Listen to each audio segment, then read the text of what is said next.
The Internal Revenue Service is now warning churches and nonprofit groups against improper political campaigning this election season. The Internal Revenue Service says it could endanger their tax-exempt status. This notice has gone out to more than 15,000 tax-exempt organizations and churches throughout the country.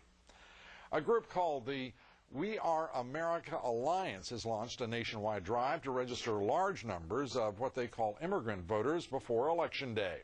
This drive is raising new concerns and fears that illegal aliens will also be registered to vote in the November elections. Casey Wyan has the story from Los Angeles.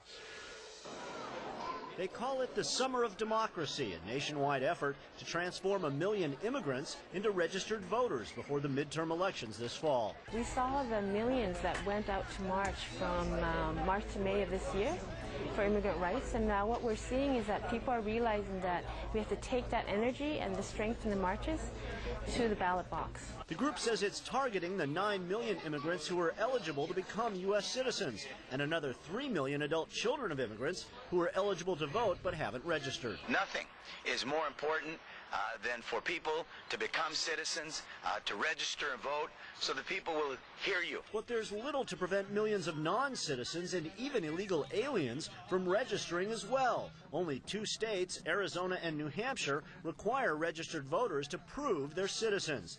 The issue of illegal aliens voting has been simmering in Washington since 1996, when Loretta Sanchez ousted Orange County, California Congressman Bob Dornan. Illegally cast ballots were responsible for 80% of her narrow margin of victory.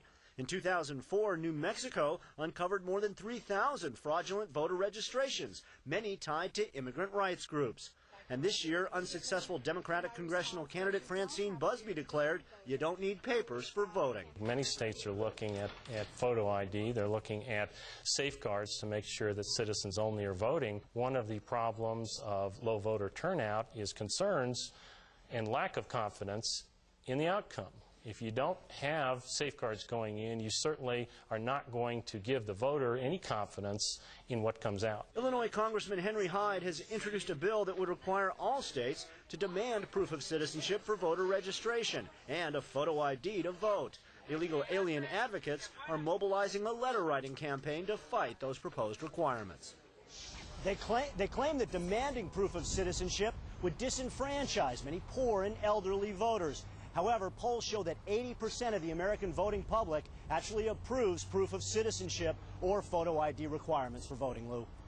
Particularly when there is no equivocation whatsoever on the parts of these voter drives, they mean to get who they can.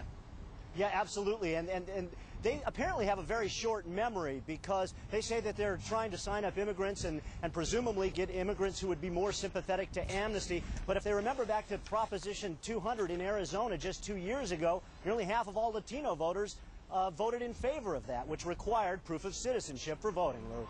Absolutely, Casey. Thank you very much. Casey Wyan reporting from Los Angeles. Also tonight, President Bush has warned Mexican President Vicente Fox that time is running out on U.S. immigration reform, as the president calls it, comprehensive immigration reform.